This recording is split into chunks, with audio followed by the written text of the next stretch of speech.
Silchar rail স্টেশনের নাম বাসা শহীদ স্টেশন করার দাবি বিধানসভায়। সৌরভ বিধায়ক আমিনুল হক লস্কর। আসাম বিধানসভায় বিধায়ক আমিনুল হক লস্কর শিলচর রেলওয়ে স্টেশনের নাম বাসা শহীদ রেলওয়ে স্টেশন করার দাবি তুলেছেন। একই সঙ্গে রাজ্যের বাইরে কর্মরত আসামে যুবকদের নিরাপত্তা বীমা ও জরুরি সহায়তার বিষয়ে তিনি সরকারের দৃষ্টি আকর্ষণ করেছেন। বরাক উপত্যকার ইতিহাস, ভাষা ও মানুষের অধিকার রক্ষার প্রশ্নে তিনি ভবিষ্যতে সোচ্চার থাকার প্রতিশ্রুতি দিয়েছেন।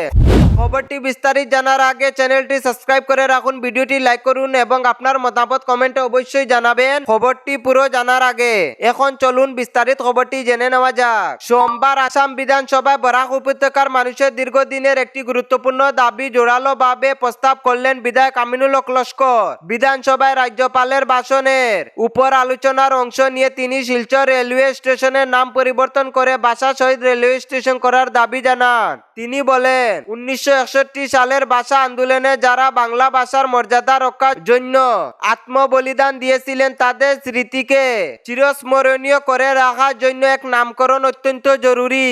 এটি শুধু একটি স্টেশনের নাম পরিবর্তনের বিষয় নয়, বরং ভাষা শহীদদের প্রতি যথাযথ সম্মান প্রদর্শনের একটি ঐতিহাসিক দায়িত্ব।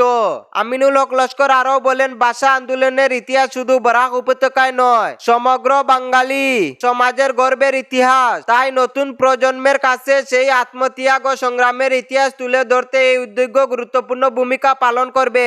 পাশাপাশি তিনি আসামের হাজার হাজার যুবক যুবতীর সমস্যার বিষয় বিধানসভায় সরব হন। তিনি বলেন, রাজ্য পর্যাপ্ত কর্মসংস্থানের অভাবে বহু যুবক যুবতীকে জীবিকা সন্ধানে অন্য রাজ্যে যেতে হচ্ছে।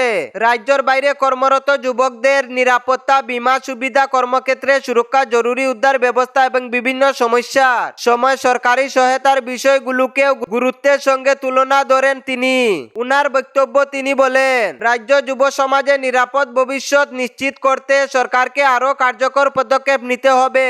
বাইরে কর্মরত শ্রমিক ও কর্মজীবীদের জন্য বিশেষ সুরক্ষা ব্যবস্থা প্রয়োজন। বিধানসভায় এই দাবিগুলি প্রস্তাব করার পর বরাক উপত্যকার বিভিন্ন মহলে ইতিবাচক প্রতিক্রিয়া দেখা গেছে।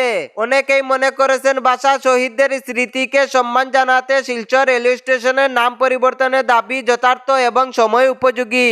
বরাক উপত্যকার সাধারণ মানুষের একাংশ আশা প্রকাশ করেছেন যে সরকার বিষয়টি গুরুত্ব সহকারে বিবেচনা করবে এবং ভাষা শহীদদের প্রতি যথাযথ সম্মান জানাতে প্রয়োজনীয় পদক্ষেপ গ্রহণ করবে। কমেন্ট করতে ভুলবেন না, সাবস্ক্রাইব করতে ভুলবেন না, লাইক করতে ভুলবেন না, শেয়ার করতে ভুলবেন না। ধন্যবাদ। এমকে বরাক বয়েস।